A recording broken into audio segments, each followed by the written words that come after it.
Yesu bamutwala n'omusalaba ng'agenda agwa nagwo. Abakazi abaali awo mu Yerusalemu ne baka balaba omwana wa Mariyamu,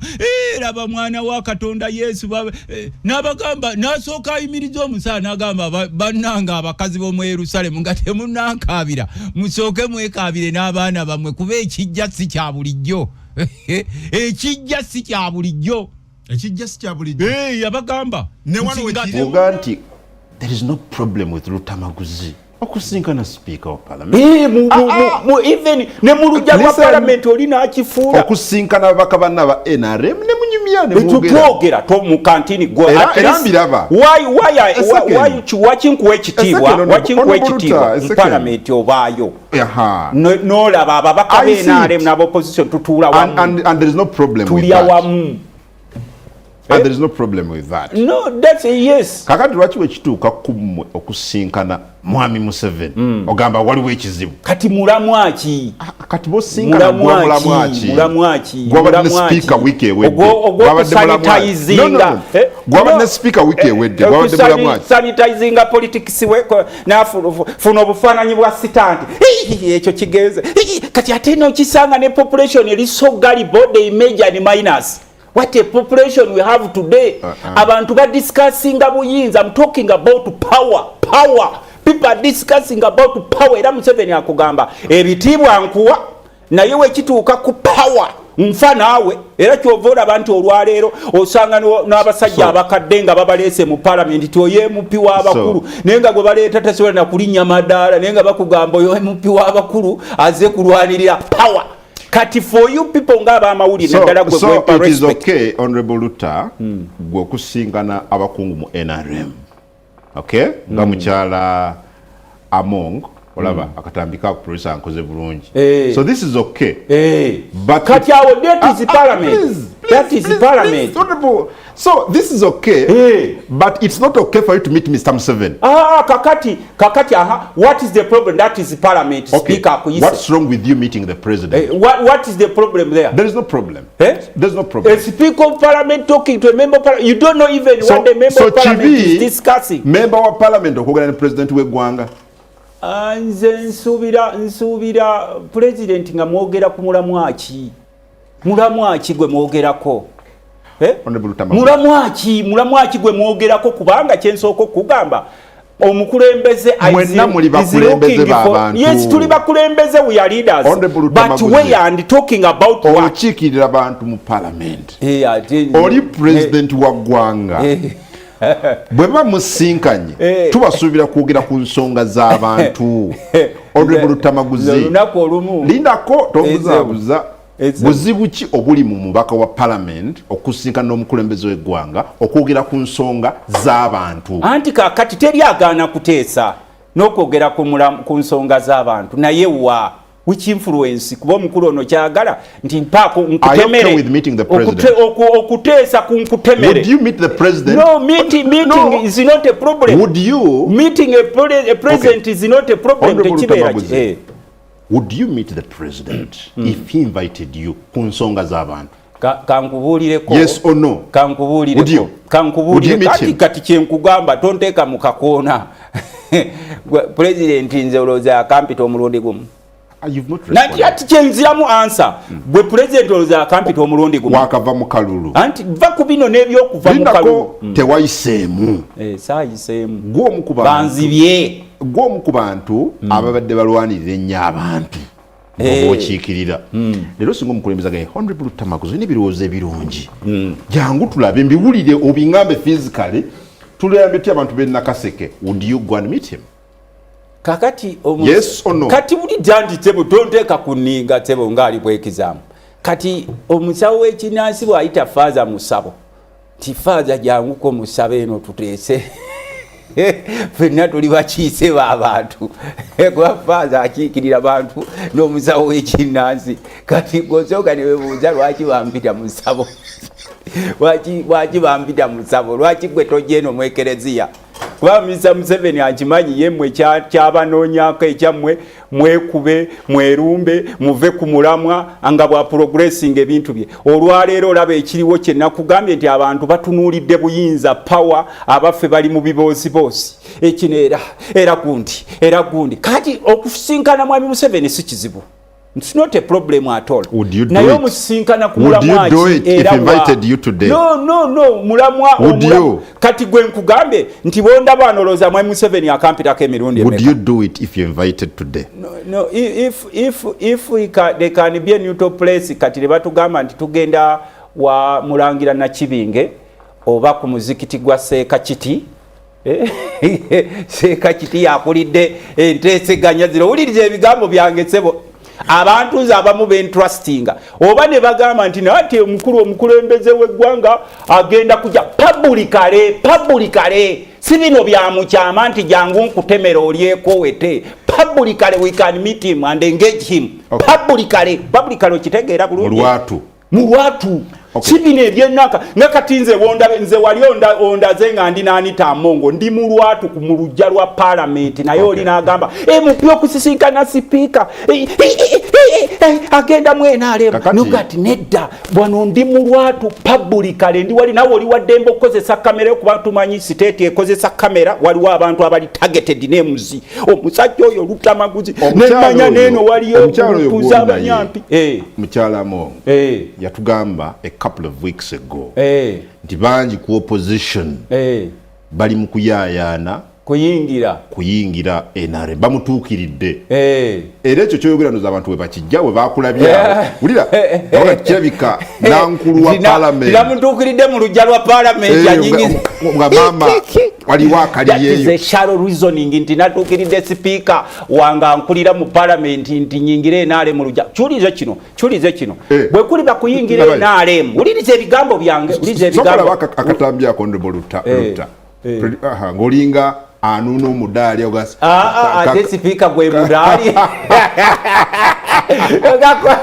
nawo yagala kubanga wa tabloid speaker gwe mudali speaker oyo golaba bampo olugendo gende Vatican yakugamba mu bigambo bye yaganti bangi bantukirira eno bakoyeeyo bagala kuyingira kintu ati nze kati uliriza kuva mukamwa kange ulise from bagita batya osizimausi ntukiridde sipiika look at that uyo omulaba ayambuka amadaala gwe in fact nalaba ne comment ye mukatambe Lutta yeteze sipiika nga ayambuka tunula eri gyembaze nalina mu motoka nampita ulira gwe tunula zanya akatambi nga nveeri mu motoka yange nali mu motoka yange nampitayo nti gwaolaba neteze nti mbadde ku madaala nti waveeri nga speaker yambuka aye yampita gwe zanya akatambi ngange nali mu luka yange nga ntudde nga nkola amawulire n'abagalakise amangu ago Lutta embere mukubye kati uliriza ebyange naye gwe naawe okyalimu ebyo nti Lutta speaker amusanga ku parliament mu lujja owulira n'amuyita nti awe nsobola okukola negotiation okuyingira mu NRM sipiika oyo yampa olugendo gende Vatican badde saagala na kukikugamba twali abantu mukaaga ne mbagamba nti siriiwo ne basasula tiketi na buli kimu ne baga siriiwo naye oluvannyuma ne nzikiriza nti nja genda ne sigenda kati ate ne mbagamba oluvannyuma ne bankubira esimu n'eŋŋaano zikwata ne mbagamba oluvannyuma kuba we are supposed to be 6 people ne mbagamba oluvannyuma nti nafulumye kakati nansanga mu motoka wali eri owulira nampita mu motoka wali eri nampita nti ne tukuwa olugendo lwaffe nange ne mugamba munnange bansonyiwe ate babekakeri nga bansonyiwe kubanga wuliriza soko kyulize tiketi ye Vatican si ya bulijjo ne delegation ye Vatican si ya bulijjo nze nina omuntu wange yandikomendinga kakati gwe okirowooza nti mu budde buno ndi desperate Lutamaguzi is extremely desperate ayagala ate nze bwe mba nayingira enaale musiita na wa sipiika nze nsobola okubira Museveni esimu ne mugasebo njagala kuyinga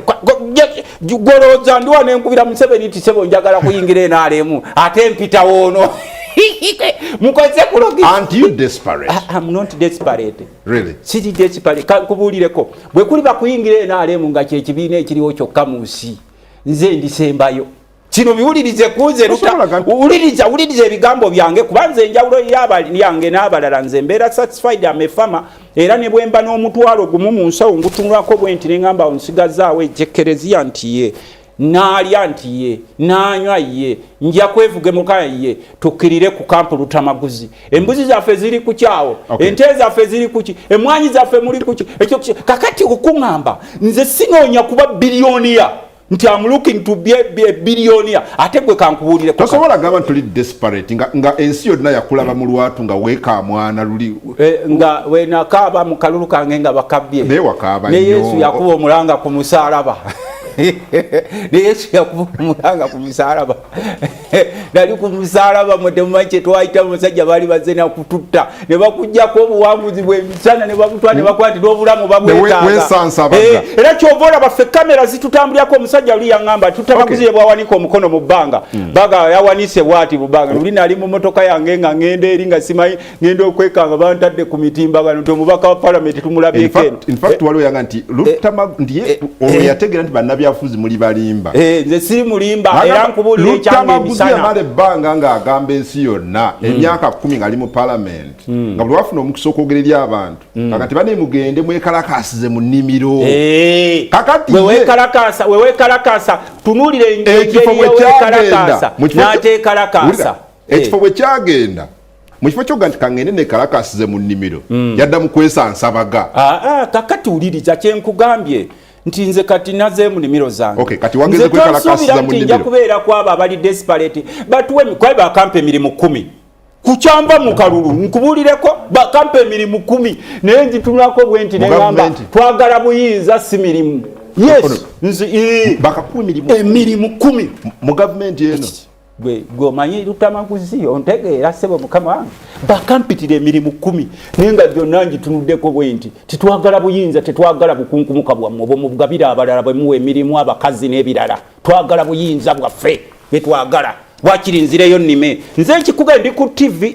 nze okubba omulimu gwammwe nzizayo mu nnimiro zange okuweereza gwanga ate okuweereza muki nobeera n'abantu nga tebaagalizanga ko bannansi kuba bulungi buli kimu baagala kibe kyabwe ne bakuwa akalimu ne bakukuumira mu nsonda kati ow'ekitiibwa Nsibambe bamukuumira mu kasonda wali eri mu kasenge mawe bamukuumira mu kasenge nti ne Lutamaguzi myakulupa Maxima ewaffe nyanzira eri ewaffe kampu Lutamaguzi I am not extremely desperate omanye ebiseera ebimu omutusanga wali eri nze njogera n'abenaale mu bangi bonna including luli twalina ow'ekitiibwa ono ministani netugenda naye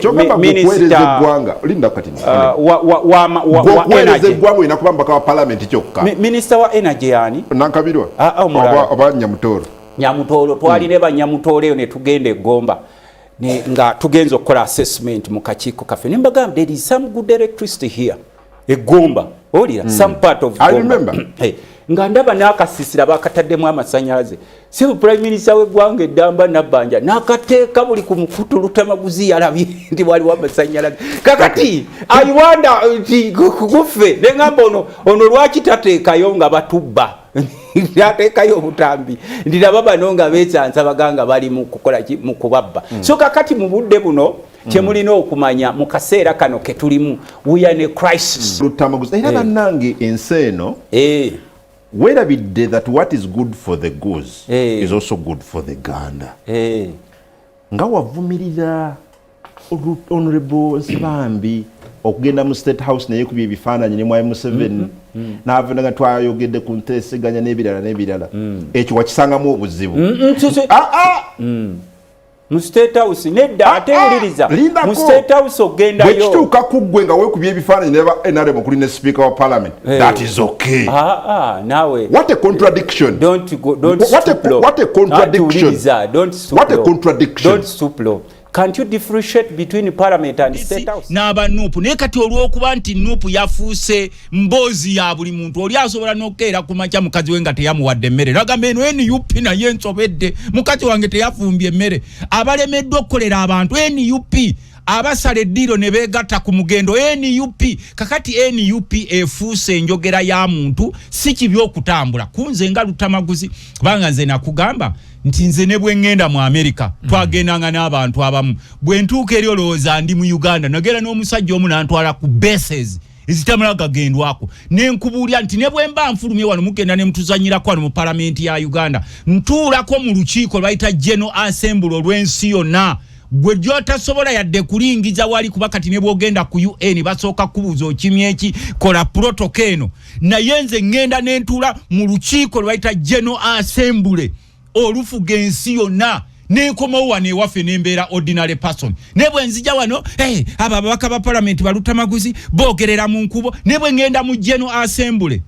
bo buli muntu bakukkiriza okwogera mu lulimi lwo abawarabu boogera mu Luwarabu abazungu boogera mu Luzungu abachina fe tuli eri simanyi this one boyogerako ku Luganda ng'oli mu parliament that is nani parliamentary honorable member that is nani parliamentary to speak in a local language here ne South Africa batesiza mu South Africa boogera mu Kenya oluswahili bebagira kubanga they cherish their traditional gundi zaabwe local language zaabwe era baziwa priority naye wano oli ne bwakola omusajja oyo teyasoma tamanyi Luzungu kakati ebyo bye tubeerawo ne tubasomesa ne bwobeera ku radio kuba kati gwe tukuwa ekitiibwa you are no longer junior journalist osobola okugaidinga abasajja abakulu abo nti nkuleeti wano ne tuleeta Wolokoso nkimanyi Wolokoso akuyamba Samuel ya politically n'okubijjisa NUP kikuyamba okujerega Kyakulanyi kirinawe kikuteeka gwe nga gwe n'okujerega abaana be NUP naye tulina emiramu egitutwala mu maaso ng'eggwanga gye tulina okuteekako focus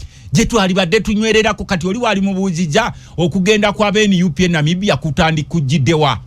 kubanga mwe mugamba mwe mugamba nti tubanja akalulu siwe kiri nze okusirika kwange nako kubanja gwe kimanyi tie wange waliwa abajjayo ne bekebeja abebyo okwerinda gababujo omusajja ono wakyasiritse apulaninga ki ate bwe nzija ono ngabwe obusajja busiiba ku radio ne TV kakati nze kugambe even my silence era nze nagamba president Kyagulanyi nti sebo waliwo abantu abamu bogenda okulaba ku bikolwa byabwe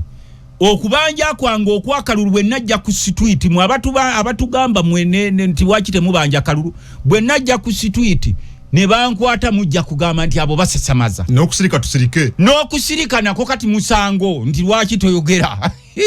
when did it become that even silence is a crime kumaziga ge wakaba maiti nakaba nnyo ekyasinga okunkabya kino kankikubuli okuva ku mutima gwa isina gwe nali nkibulidde obaba kijja kumaziga ge wakaba mbu wakaba mbu salaba butambi bulungi mbu noosiita n'ebigere nedda nga bwokaba anti nkugambye Wolokoso waabo nasiita ebigere gwe lwaki tosobola kukigira kuba kati tuba ku social media gwo kusima osobola okulirirako omuntu asiita ebigere ng'oli akaaba abantu balimba anti kwatuwuliriza okukaaba kiri nnomo kituufu wakwata n'empapula ng'ozikola nzirina era nzirina ez'abafere b'akakiiko k'okulonda nga banzi byakalulu kyasiita bigere kubanga okusiita ebigereko ennaku yange koyita okusiita ebigereko anti baani kubanga nze nava mu kalulu ne ekyasinga okunkaabya ennyo byali ebintu bisatu ekisooke wali we banzibira akalulu we wali bwaguuga w'entaana Museveni gyaleka Nakaseke ng'alwanyisa Obote nti yabba akalulu omanyiwe wali Nakaseke bwaguuga w'entaana y'obuwanga buyitirivu emitwalo n'emitwalo buli okulinaana tawuni kati wuliriza bwe natunula nga abasajja babbye obuwanguzi bwange nga babunyakudde nga kikamunye bwe kijja ne kinyakulawo ekyokulya ne kikwakkula bikamunye bino bye tulina ne ngamba ndi tulina wano tulinaanye entaana ennene nnyo ey'obuwanga Museveni we yajja eno ewaffe mu Luweero nti agoba Obote nti yabba akalulu ne ngamba Obote wazina ntaana egyo but never reached all this far obubbi obw'ekika ekyo obw'ekika kino nti bano balagidde oba owangudde oba towangudde genda olaba sebo ewaffe babba n'obululu bw'abakansala b'amago b'emiruka ewaffe waliwo effujjo ng'oli alangira daga genda mu kkooti natunulira omufere w'okulonda akulira Nakaseke kuba yali akulira akakiko k'ebyokulonda ewaffe mukyala Kunihira bamugjawo a week to elections a week anti nkugambye ono mukyala mwebaza mukyala Kunihira ye yali akulira okulonda ewaffe ne bamugjawo a week to elections n'abagamba nze ndi mulokole by the way kungu waliwo abalokole ddala abatuufu ne bamugamba ogenda kukola ABCD n'agamba nze ndi mulokole ne bamugjawo ne baleeta oyo omulala simayi bamuyita kuba naawe bakutiisa kakati ekyasinga okunnuma nga nnengera bwaguuga w'entaana ez'abantu abaafa okubba obulunga akange bakatutte ekyokubiri jjajja wange ye yali historical namba 3 wa Museveni gubadde tomumanyi bamuyitanga Dr. Jack Luyombi aliko minisita we Mengo historical namba 3 ne bwomubuuza Museveni amumanyi bwoya ne bonna ba historical benti Dr. Jack Luyombi omumanyi historical namba mmekereyo omukubasinga okuteeka sente mu lutalo era namugamba nti mwakola ensobi you made many mistakes but this mistake will live forever namwe abasinga nga mufudde tujja kubogeranga kekyokusatu ekyankabya amaziga ku mutima gwange saakaabagana amaziga agakulukuta kubanga even I can survive outside politics nze okimanyi bulungi ndi mulimi okimanyi bulungi nze omu ku bantu botajja kukusanga ncha nga neziri bangera ensonga lwaki saagenze mu kooti bwe nalabye ebyabadde Masaka ne ngamba katukole ebirala Uganda teweddewo ekyokusatu ekyasinga okunkaabya jjajja wange muwanguzi ewali olusozi walusi ekiwanguzi be basinga okuwa Museveni emmere mu nsiko era yamuwa omudaali bwe ntunulamu n'abantu beewafa abajjize bafa bonna mu biseera by'olutalo nga baafa lwa kubba bululu neetunuulira embeera yayisibwamu gwe tewalaba kyali Nakaseke we waasinga okuba amagye mu Uganda yonna mu biseera by'okulonda nga buli kkubo balitaddeko amagye kati neentunuulira abantu bonna abatwetolodde they were all vulnerable era abantu batugambanga mubanje akalulu nga abeeruwero balina be baseeyo nga babanje akalulu era nze nange naali baddenga Muwanga Kivumbi kubanga bwe wankyaza in fact nawa information eno nga tugenda mu kalulu ne ngamba Muwanga Kivumbi ti abasirikale bazze ewange lole namba ne bangamba gwe lutamaguzire Muwanga Kivumbi mutava ku Kyagulanyi tugenda ba Masasi if Muwanga Kivumbi was there would he survive kakati kyekyanka bya amaziga kati oli eyangamba wachi wawulira natekamu erinnya lya Genosale bwe bangamba nti omusajja abadde ne batowa order nange kwe kukuba omulanga babuloga mwe ba social media lisiti mwe ba abamawulire bwe muteekamu era amaziga ganga ag'olunaku olwo gasitandinga nagamba nti ayi Mukama tujjukire ebiro bye tulimu twali bantu nga tulina ensi yaffe gye bayita Buganda naye olwaleero okweyita Omuganda uliriza ebigambo byange musango n'okwerwanako musango kwekaaba okwo kwebogerako kwe kukaaba kwebogerako kuba nalabye ne ba MP nga bagamba nga wakaabira nnyo akaluluko nga bakatutte ne mugamba olaba ne Kamunye bw'ejja okubba enkoko waakiri obaako n'ekyoyogera naye akaluko investinzeemu time uliriza sebo akaluko investinzeemu time uliriza sebo kubanga mwe mwatugamba sinze nzeka nedda sebo nakulabanga okuteeka ab'Nakifuma bakusaba weesimbawo ab'Nakifuma bakusaba weesimbawo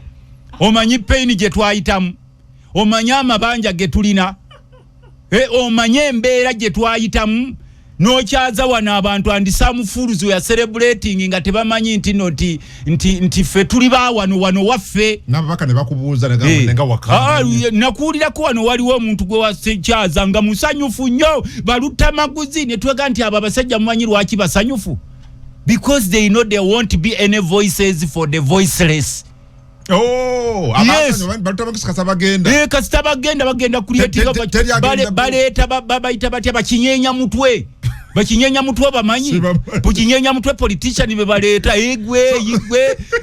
That's why they are celebrating. So parliament egenze mba kinyenya mutwe kati. No parliament my predominantly abagenda okukiika naddala abava mu bitundu bye mwalabye wabadde okubba obuwanguzi kuba abadde ebintu biri waliwo ababba obumu ababba bagenda kuleeta bakinyenya mutwe mujja kwewuunya mwe basajja mu bakinyenya mutwe binyego kanzubire nti toli musajja mu Kongo genda oteekeka obuze ti kinyenya mutwe kitegeeza ki Temanyi kinyenya mutwe kunyenya bunyenya bwo ba yes man gwolooza amanya gatutekebwako gwali ogasobola could you manage even staying in Nakaseke misera bya kalulu no wa police wewerwanako nga bakutwala nti obamututte inciting abadde abanja kalulu inciting violence ngo tugamba parliament ebaddemu abali voko ngagwe ebadde castrated kati ate olweno kati ne Bible ekyogerako nti olaba omuti omubisi guteta naye erinda omukalu nayogedde nabadde kugundi emu nti gwe toli musajja mukatuliki ngafu ba mu Kristaayo Yesu bamutwala n'omusalaba nga agenda agwa nagwo abakazi abali awo mu Yerusalemu ne baka baba omwana wa Mariyamu laba mwana wa Katonda Yesu n'abagamba n'asooka ayimiriza omusala n'agamba bannanga abakazi b'omu Yerusalemu nga temunankabira musooke mwekabire n'abaana bamwe kuba ekijja si kya bulijjo ekijja si kya bulijjo yabagamba nga temunankabira kuba abamu ndabye abamu mwefudde nti mukabira lutamaguzi nga tonnakaaba lutamaguzi nakuba excited ekijja si kya bulijjo bwe kiba kimeketa amagumba ne bakuga kimeketa n'amayinja n'osigala ng'oyimiridde awo ekijja si kya bulijjo tumwegattako ku ki nga bwe twali tumwegaseeko ku ki twegatta kwali kumulamwa kati gwe omukatuliki asobola okugamba nti no nze nkuŋŋaanya abagenda kuhija omukatuliki nakaba nze nkuŋŋaanya kubagenda kuhija ewa Emeka naawe nodduka emisinde nti Paulo Lutamaguzi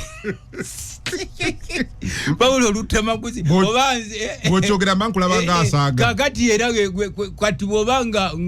nga bw'okiraba ekyo none yagenda okuwaabira bali eri abadde asaaga abo bategeera nyaabo abaawaaba obategeera nnyo so tewamutwala serious omukulu oyo okimanyi omukulu oyo omanye ekibiina kye yalimu ne gwe yasabiranga akalulu ani oyo gwogambe yawaaba yali mu kibiina before yali mu NRM yali mu ki mu kibiina kya NRM yavaayo ddi okujja okwesimbawo 2 months before yali nga akalulu akasabiraani mu 7 todda mu tonjija mu political bulingi nga ndi ku nnaku yansi yange gundi tonteeka ku bulingi wa mwoyo bondabako gana amatu amawanvu mpita ngamia why bo tulaba kama tugana amawambo tuyita ngamia ndite tutegeera bigenda mu maaso kakati nze nkugamba naddala mu abamawulire ebintu ebitalina makulu temubifokasingako tetubyogerako temutawaana kubanga obufaanana nabali abasajja mbu sheya n'ateekayo volongotowe n'ateekawo sheya kubanga ne kati blackmail and propaganda kati ate gufuuse nagwo mulimu bitambulira wamu kati kiri erimu abamawulire okulongoosa institution yammwe y'amawulire tetujja kukkiriza babbuloga ba propagandist ba blackmailist okujja okutwekwekamu nga bayita bannamawulire naye nga babawo obukunkumuka ne bagenda ne baspoilinga erinnya ly'abannamawulire kakati nkugambye n'oyo omukulu ffe twamulengera nga bw'obeera mu kyalo ndowooza ali obaddeko mu kyalo enkofu etunuzaako eriiso limu mu biseera byayo ng'erowooza neeka nti nkulaba kati gwe bw'ova eno ng'opaala ogambe n'enkofu erabika tendaba bulungi bw'owanika omukono mu bbanga n'ebuuka n'egenda ye beekulaba ffe bino byonna tumanyi state arrangements engagement biki ate ebiriwo tebitwewunyisa kubanga olaba mutuuka n'okujjayo kalidinaali ow'emyaka 98 ne mugamba mbu agenze kuteesa ne pulezidenti era mumuleeta mu biseera bya kalulu wano wemugira ow'emyaka 9 wemuleeta mbu agenze kuteesa ne pulezidenti kati nze bondaako amatu amawanvu oba ogamba eno ngamiya gye mpisaako ng'omukatuliki teraba kigenda mu maaso kalidinaali abaddewo ow'emyaka 98 mu biseera bya kalulu nga muluukinga legitimacy lwe musobodde okumukyalirako lwaki temwamukyalirako lulinga akalulu tekannabaawo kakati ebyo byonnaffe tubikatta wamu era nze tusobola kunsanga nga ndisikasinga mboozi simanyi Kasibante yajjeeyo omusango gw'omanyani yali yagutwalayo nansonga kirwaki Kasibante mwennyini yali anti gwe nkugambye gwe ongambye nti yaliwo NRM era akalu yali akasabira Museveni yakyuka ddi era nga nawe wali mu DP n'ogenda mu nno nali mu DP nasabira ngani akalu era Bobi Wine waki kyakasabira mawo yagateyezimbawo era ngende eno kyova olaba nti bano abasajja batulwana nnyo 24/7 Lutamaguzi n'omubuuza nkukoze eki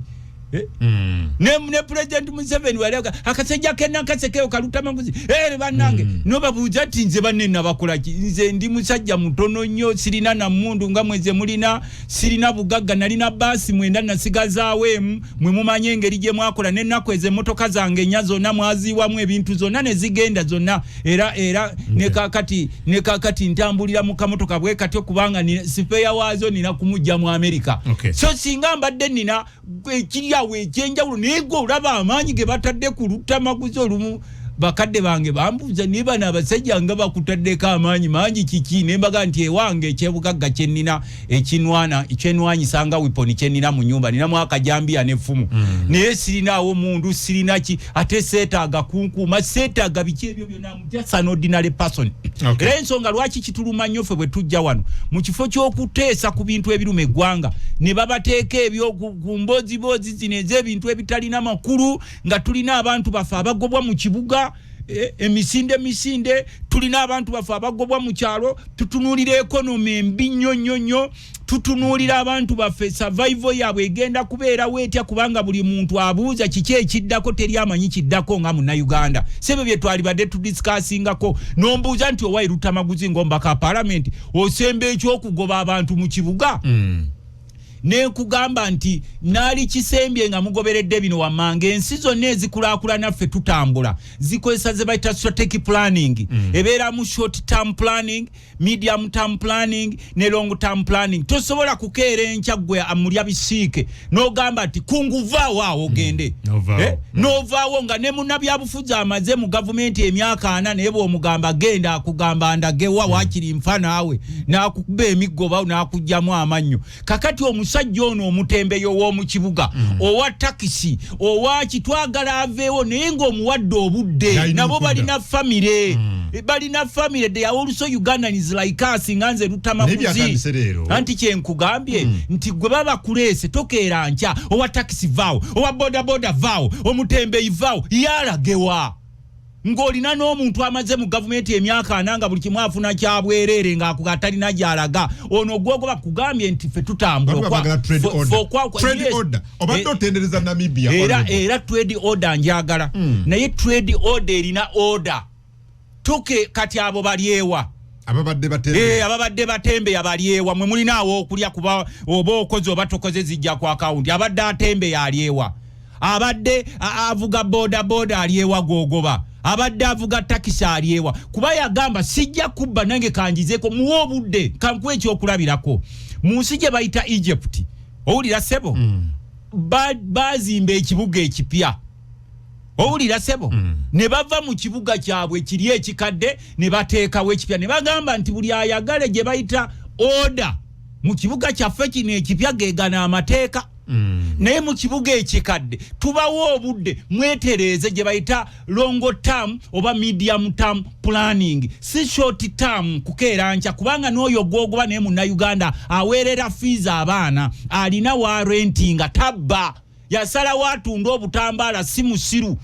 okutunda obutambala naye yaga sijja kubba kankole guno omulimu yasalawo avuge boda naga sijja kubba kankole guno omulimu yasalawo n'agamba kaŋŋende wano wemba nkolera mpite takisi oba kondakiti oba dereva sijja kubba kankole guno omulimu yadde nfuna katono gwe n'okeera bukeezi ku makya twagala oda mu kibuga oda naffe tujagala kubanga eno ensi yaffe n'okusinga abamumu abagifuula nti mujagala nnyo singa ffe ba indigenous owners kesi zatugete bali emidala gya government 10 obutali bwa government 17 government owned markets mu kibuga Kampala daga mugende muobo kuliko n'emidala mingi anti kituufu naye tokeera nkyera naffe you encourage people you don't force people you encourage people nti mugende ku midaala egyo tubayambe netokeera nja gwe nkugobye nawe nkugobye gwe ngani era kye twagala okugamba nti tosekerera balutamaguzi nga tuzze eri tusirise twebuuza nti enensi ekyali y'Abannayuganda oba waliwo akabinja akagifuula nti yaako obutale bubaga weebuli just encourage them gwe bw'obeera n'omwana ewaka ng'oyagala asome omutwala omukuba miggo go to school omulaga migaso giri kusoma nze nalina omwana ewaka nga tasomera wano naye nga bwe bamugamba okugenda okusoma agamba njagala wa daddy ne had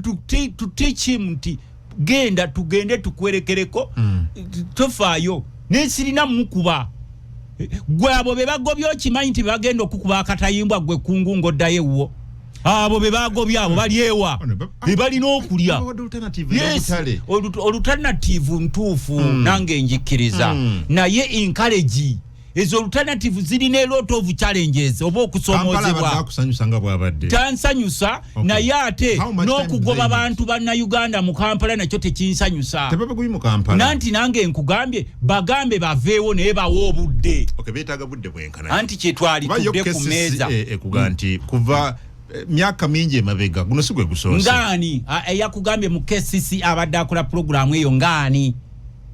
ye ali kuga nti nze nga gundi ebbanga bweriti okuva emabega nga gundi tumugamba aveewo era akulagene ku kiwandiiko kakati ne wakubadde tetuganye ffena twagala ekibuga ekiyonjo era nsanyuka nnyo nga wempita wonna weereere oba nvuga mmotoka nga weereere naye nange nina okulowooza ku munnansi munnange oyo gw'otuntuza n'omugobawo ng'abadde tabba muwe obudde si ggwe nnyini ggwanga nga mmwe bwe babalowoozesa nti kati tulina abantu abeefuula nti kati be Bayuganda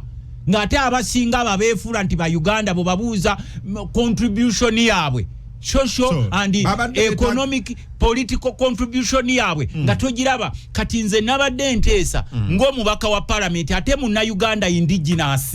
we are indigenous people the owners of this country nenkugamba nti abo kituufu mubagobeyo naye mubawe obudde mubagambe in such and such kati kankwe ekyokulabirako mu economics waliwo short term plan ekuwa emyaka 3 short term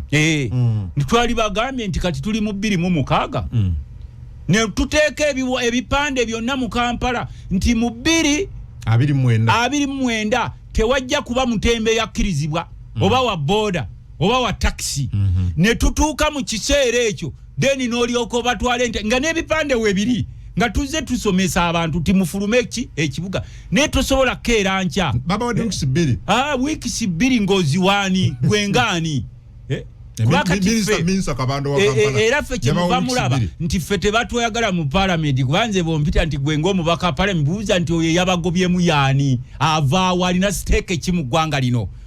oyo indigenous po kuba abasinga katutukolako effujjo bajjanga wano banoonyi babudamu ne beewa powers of which naawe osobola okikola kubanga kati bw'otunuulira ekiri e Congo. So honorable Lutamaguzi sinnaba kutegeera bulungi babawo obudde oba myaka 3 oba myaka 4 oba myaka 5 Uganda tekoma naffe nga tonnaba kuteekateeka kibuga Sharifa Buzekiye Jennifer Musowo okubiri because nakati abantu bakyatendereza order Jennifer Musiji yali alese mu kibuga nasanga Jennifer Musisi e Harvard mu America Harvard University she's a lecturer n'oyo Opio ono NGO ne mwetondera omukyala ne mugamba yes twakuvumirira naye ate twalina naffe ebirowoozo byaffe mwenga aba KCCA ne bannammwe abalowooza nti they own Uganda nti era bagenda baziika ku City Square nti oba baddugaliza ku bijja byabwe by'oku City Square ffe nga bannayuganda especially as the indigenous people kuba ffe ba indigenous people temukyatuwa budde ensi ewambiddwa abantu betututegeera namugamba namwetondera bwetondezi ne mugamba there were some mistakes however waliwuliriza tetugenda kuba na Jennifer Musisi mulala mu kibuga anti wuliriza atandi simunenya naye kubanga atandika butandisi bw'oba otandika owuliriza amaloboozi siga bannabyabufuzi bokka naye n'omusajja oyo abeera ewandege amuyita watya mukatanga mubayita bagundi abo bahawkers n'omusajja abeera eno enaggulu wali eri mu siraamu naye Munnayuganda alina equal share. Alina stake mu ggwanga lino. Alina stake mu ggwanga lino era naye akuba akalulu. Okay. Afuna nanga muntu. Kakati gwe bw'oba omugamba enkeera wabadde ajja school fees naddala nga mulabye nga abaana baddayo ku ssomero. Ne mugamba nti wobadde otundira obutambaala emisipi vaawo genda gwe omugoba yesi munansi muwe obudde naffe tukkiriza omugobe naye muwe obudde ojja kumbuuza budde bwenkanawa. Nkugambye nze ngeyasoma ebyenfuna tulina gye bayita short term planning, medium term planning ne long term planning. Medium term planning yebeera ku wakati w'emyaka 5 n'omusanvu. Eyo kale tugijewo tubawe short term planning tubagambe nti mu 2029 tubawadde emyaka 3 tugenda kutimba tuteeke ku mitimbagano tuteekewo ebipande tujja kuba tetwetaaga ba boda tujja kuba tetwetaaga batembe tujja kuba tetwetaaga ne toveeri bira mupango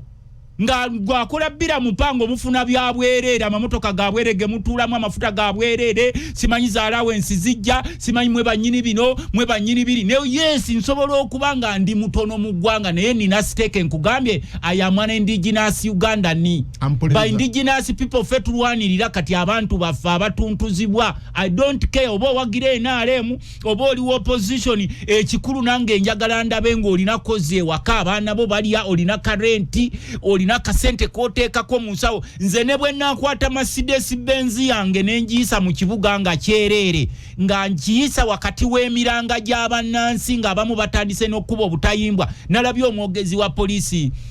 owekitiibwa SP Lusoke ACP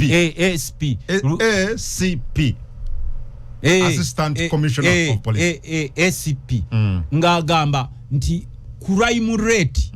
yeyongedde mu kibuga. Crime rate tevudde uvi mu bbanga. Bano be mugoba ku nguudo, be mugoba wa ku boda, be mugoba kola mu taxi, be mugoba wa mu butale nabo tebaba ne alternative kwaffe tutero gamba bwogoba kapa n'ogiteeka ku kisenge. Naye sobola okwerwanako. Yerwanako. Kakati bano beerwanako mu ngeri ya kubba. Nange nina ebirowoozo ebirungi ne mbagamba naye kinnuma nnyo okulaba nti babba. Ne bwe nzira yeeri oba ndi eno Kampala oba ndi waffe na Kasese. Genda mu butale. Kati government eba encouraging kye kyangwe nnyo mu Luganda. Ebazeemu amaanyi n'okuba kumaakuma n'okuba kumaakuma kati nalaba luli omuvubuka omu nga ndi ebweru ng'akaaba hamu tuyambe bangobyo oba wamula omuvubuka yali mu kisaati kya kyenvu tubadde tunoonya akalulu ka Museveni bagenda tulaba waakiri mpaayo wompa nempulira nti Haji Hamu yamuwadde ki Minister Balamu yakikulemberamu ekintu ekyo mwami Balamu in fact Balamu n'amukulemberamu n'amutwale ewa Haji Hamu ne bamuwaayo ne bamuwa emyezi 6 kati oyo gw'oleesaawo emyezi 6 gy'omuwadde gigenda kugwako nga the difference is the same ng'omutadde waawo kye baali badde basooka okubagamba nti nebwe nga sinnakuwa myezi gino 6 kuba ekyo kyebaza nagwo mutima mulungi abantu bangi abagagga abali mu kibuga nga ne booyimirirako ku dduuka ali akusaba renti akuyimirizaawo naye ono bw'akuwa emyezi 6 which is not too bad naye eyo si ye solution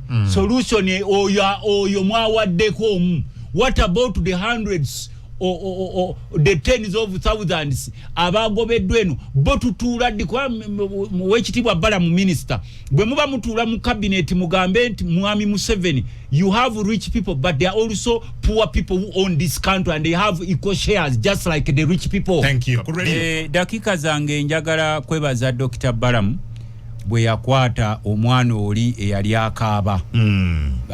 be bagobye mu kibuga tusobola okubanga tetukkaanya nababa abaana oba beenaalemu babaaki era musaba bwe baba bagenze mu cabinet meeting boogere bateese nti bannayuganda okubagoba mu kibuga si solution y'okutereeza ekibuga ekibuga tusobola okitereeza nga ne bannansi mwe bali bakola kubanga nabo bano baganda baffe oba oli mutembeyo oba oli wa bodaboda oba oli wa taxi nabo balina abaana ewaka balina families era balina okubaako ne ke bazaayo ewaka mu kifo ky'okubba okukola kuba kusinga. Nfa abamu kuffe twavudde mu parliament banyagudde obuwanguzi bwaffe naye tekitegeeza nti tugenda kuleera ngalo. Nkugambye bwenzize wano nvudde ku kampu Lutamaguzi mu nnimiro era nze omu kuba settinga targets tusimbe ku bitooke tusimbe ku mwanyi tukole kino zisijja kwekubagiza kubanze nkimanyi nti abantu be Nakaseke obani ayogedde awo bampa obuwanguzi bwabwe nga ndayira ng'omusajja omukatuliki muga Katonda nawangula ebitundu 85 ku 10 Kalulu era sisobola kugamba we Nakaseke lwaki tewampadde Kalulu kange obuwanguzi bwange bajja ne babunyakula era olwaleero ne bwendeeta n'owakakiiko k'okulonda wano nkulaga tale sheet ne nkulaga ne diala forms nga kikulaga naye kye twagala okugamba abantu obuteekubagiza kakati ffe tuddayo mu nkole yaffe bekalakasize mu nimiro nedda wuliriza tonteeka mu mboozi yako kwekalakasiza mu nimiro kubeerawo mu biro bya nomo buli omu wekalakasize bw'osobola the days are not normal lwaki gwonkaka kwekalakasiza mu nimiro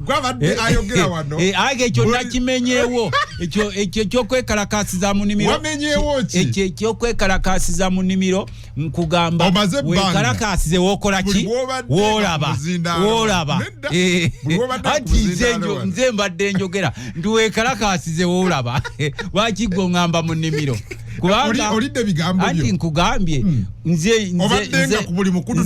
mwekalakasize mu nnimiro nanti mbadde nkugamba the days are what so tebekalakasiza mu nnimiro the days are not what the days are not normal toyagala bekalakasize mu nnimiro akikyabawo amagezi buli omu gwomanyi owekalakasiza apuliriza tukomye wano naye sebo ab'e Nakaseke mbatumiddeko nnyo abantu baffe enkuba etonnya emmere tulina okuba ne food security ab'Ekasa Ngombe abantu b'Ebuyingwe mukulu Vincent Sebo Serugo n'abantu abatukubira amasimu wano mukulu kungu abatuuliriza